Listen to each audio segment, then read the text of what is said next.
Welcome to Business Like a Mother, the podcast for moms in business by moms in business. Hey, I'm Jen Morris, here to help you amplify your voice, grow your brand, blaze your trail, and navigate the beautiful chaos of motherhood and entrepreneurship. Let's dive in. Hello, welcome to the Business Like a Mother podcast. I'm your host, Jen Morris, and I'm excited about this one because it's the first interview that I've had on the show. If you've been listening for a little bit, I've done a lot of quick and dirty solo episodes, but because of the work I do, I know a lot of really cool moms in business. So I was like, I should really bring some of them on because you might be tired of hearing my voice. So this one is especially special because Breann and we go way back.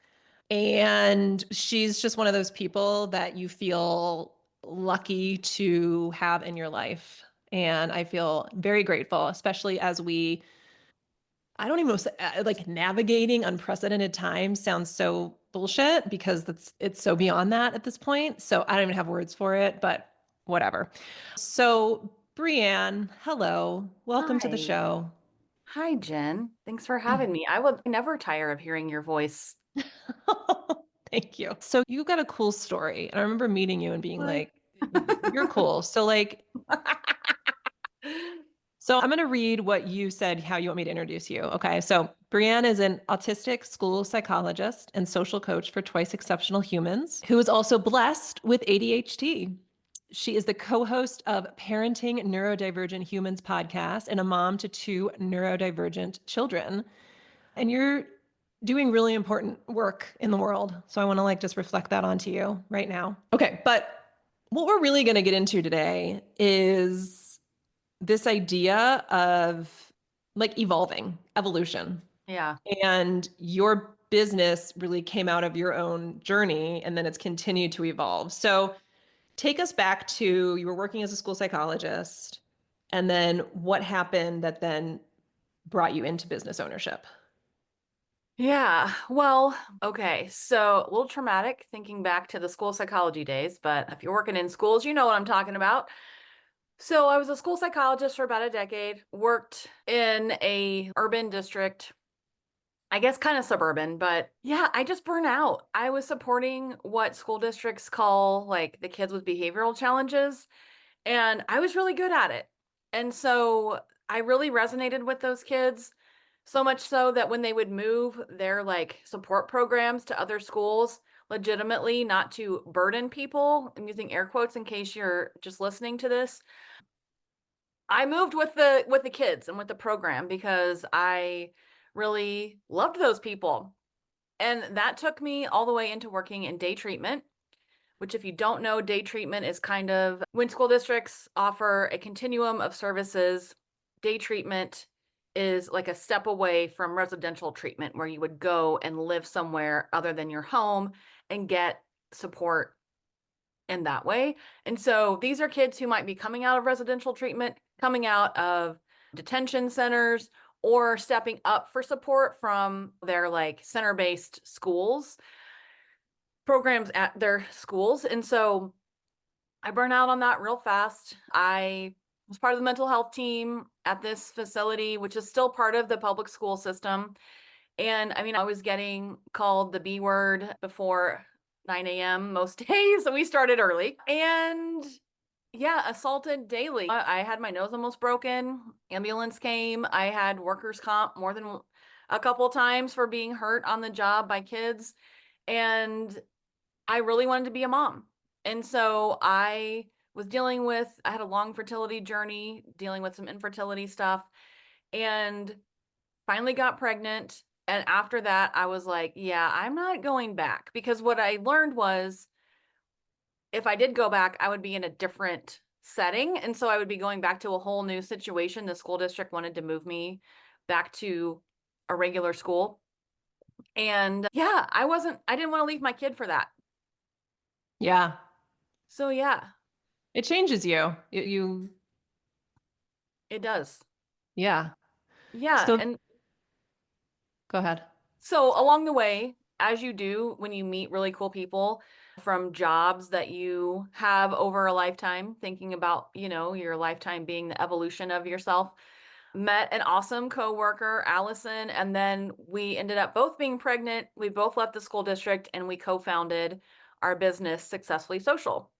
Yeah, and then since then, Allison has moved back to her native New England, and I have stayed local to Colorado, and we each have a branch of our business now. And yeah, I've been at this for 10 years.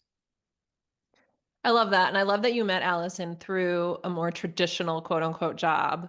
Because I think sometimes when we talk about like networking, people think about it that it's, and maybe not everybody, but oftentimes I think it's thought about in like if you have a business or you're trying to like make money, you need to network, but you're also doing it in all other parts of your life too. And there can Right. be these really unexpected outcomes by building a network, building a community. Yeah. So I love that. Okay. So you co-founded Successfully Social and you did like reinvent yourself. I know, so there's a few pieces I want to touch on. One is the idea that when you opened this business, you did it because you wanted to raise your kid and be home more with your kiddo, but also because you wanted to address some of the holes that you were seeing in public schools, especially when it came to supporting neurodivergent kids with social emotional learning. Yep. So, what did that look like for you? Because so many times I think people discount the power of just their story in their business and in their branding. But I know for you, this is deep, this is real. This is probably what keeps you going when you have the days where you're like, fuck it, I don't want to be a business owner today. Yeah, those days happen still. Yep. Yeah. Yeah. So, what was it that you experienced working in public schools that you thought, I can do this differently and better? So I feel like, yeah, you're right. It does run deep. So Allison and I used to collaborate to do social learning lessons for her classroom. And she kind of had a class that was like all these kids that basically the district created this program for who didn't really have overlapping needs, but they were trying to stay out of litigation with a bunch of families. And so that's my interpretation of how this program was built. The idea was awesome, but the intake, protocol was not, it didn't exist. So got a lot of kids with varying needs. So trying to meet their needs was challenging. And so she and I would plan lessons together, and we were just loved working together and collaborating together. And we just knew like this stuff that we are teaching kids is so valuable. It's so important. And it's one of the biggest indicators of like life outcomes, life success. Social skills, pro-social skills are one of the biggest indicators for the kind of life we'll have as adults, more so than what'd you get on the state reading assessment, math, all that stuff. And because this wasn't part of the assessment, our groups got pulled all the time, or we got pulled to do different things, lunch duties or this or that, and I get it. Schools need all hands on deck. Like, I understand. And also, it sucked. And we were like, wouldn't it be cool to do this full time, to take this work out of the schools and provide the support for families who value it, who know that this is it. And we took a leap of faith, a giant leap of faith, left the schools, our like certain paycheck, created this business, and then yeah, just started it without like a space, without in the beginning a website, just all of that stuff, and just built it up. And so yeah, it was an evolution, it still is. But not only are these skills important, but just that feeling of belonging that so many of the kids that we served at that time didn't really experience because they were outcasts, so to speak. If you know anything about the research of belonging, it's so important. I mean, our brains are wired for social connection, and so we really just wanted to help remove those barriers for kids who struggled socially. And yeah, and so it's evolved over time as my kids have grown, as I've learned things about my children and their neurobiology, which has led me to uncover things about my own brain. But yeah, we knew that what was happening out in the world really was ABA, which is applied behavior analysis,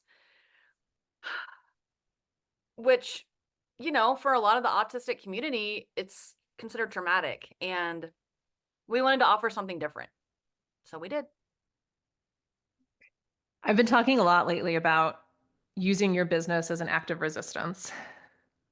And I feel like you've been doing this from the beginning. Like Yeah. your business was birthed out of seeing how you could not only do something better, but also like seeing how damaging some of these status quo methodologies, are. So flash forward now, we're in 2025. You just posted in a group that you run about the 17 states who our attorney generals are suing to eliminate 504 protections.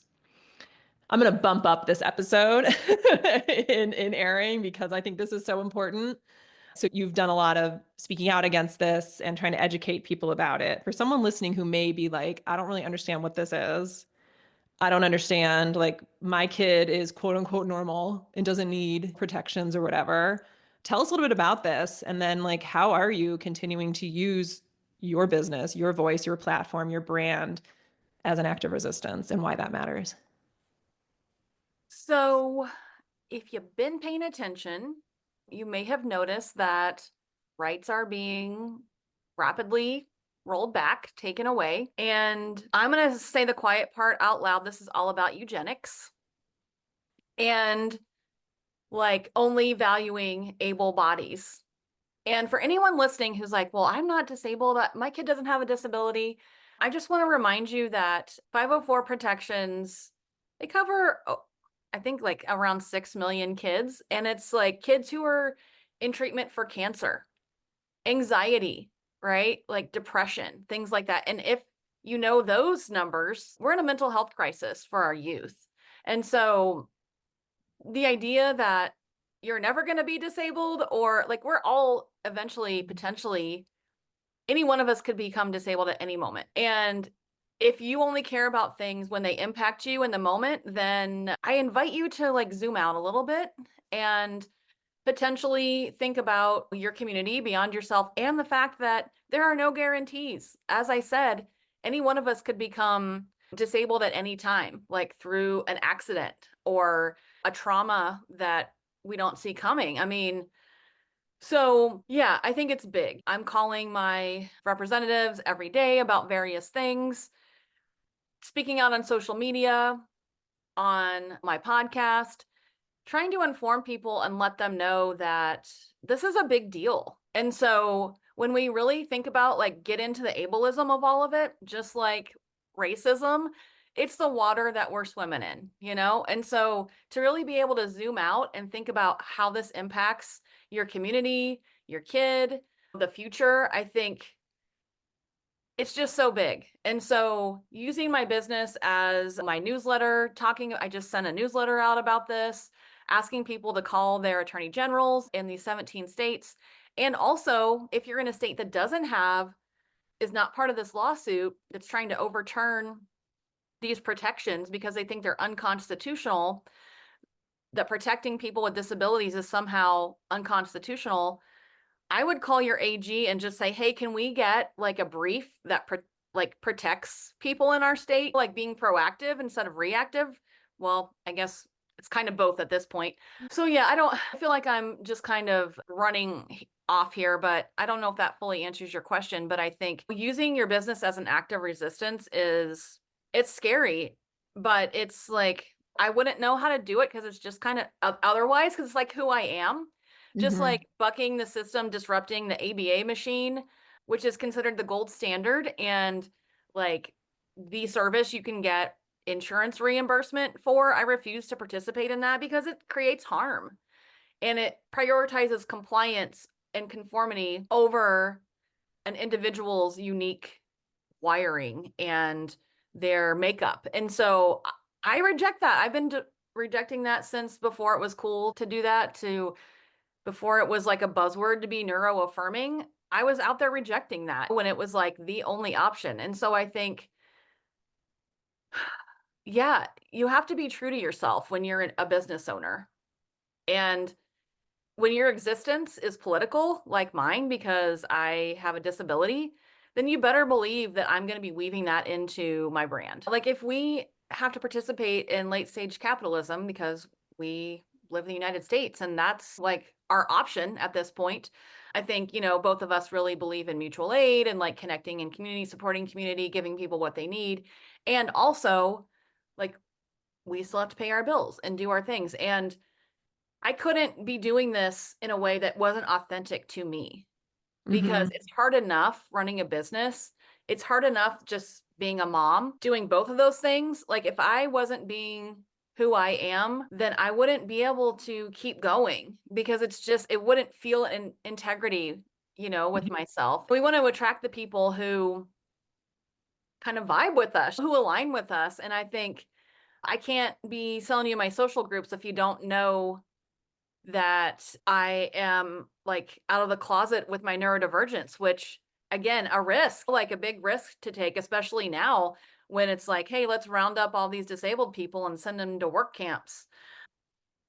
Yeah, I mean, I wouldn't know how else to run a business. Yeah. Well, I think that gets into kind of the last thing that we wanted to talk about, which is evolution of businesses. And you had said your business can evolve as you evolve as a mother. You can make the rules. And that's something that has kept you from just like quitting at times when you've wanted to, because we've all wanted to. I mean, present company included here, that it's been the giving yourself permission to grow and change has been what's kept you going. And I think a lot of that is now being reflected too when we're faced with these situations that we have to evolve because our circumstances have changed. But for someone listening who is maybe feeling a little or a lot defeated or having a bit of like a why the fuck does this matter with my business right now, apart from maybe just the money, as someone who's been there before, what would you say to that person who's feeling all of these things and just trying to figure out how to show up and how to keep going and how to evolve when it feels like we're moving backward in so many ways? Well, I think why your reason for having your business can also change over time. If you're doing something just for the money, you're going to burn out. Like I don't think that's not a lasting scenario, I don't think. There are a lot of ways to make money and creating your own business, being an entrepreneur, that's a hard road. Mhm. And so if that feels too much right now, it's okay to pause. It's okay to make your own rules. I think, when I filled out the what should we talk about, Jen's podcast sheet, I was like, the rules are bullshit. Like, make up your own rules, do things in your own time, get your mind right. First of all, I think if you're in a place, in a headspace where you're seeing a lot of lack, things feel scary, things feel hard, I feel like you have to take care of yourself first and foremost. So, we can't, people are always like, you can't pour from an empty cup and put your oxygen mask on first, all that kind of stuff. Just find a way to get more oxygen in that mask. Like, oxygen Mm. masks don't do shit if there's not anything like coming out of them.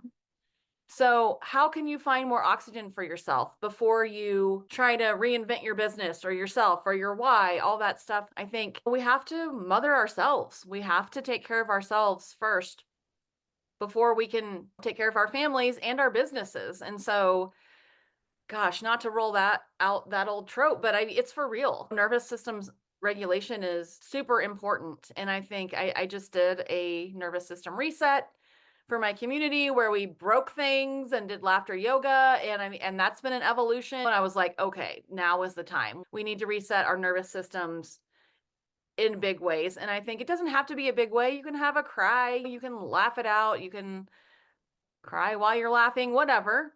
But yeah, I just think we have to take care of ourselves. We have to regulate our nervous systems before we can be the change we want to see in the world, whether that's through our raising our kids, the way we do that, through our businesses, or just how we show up personally in the world.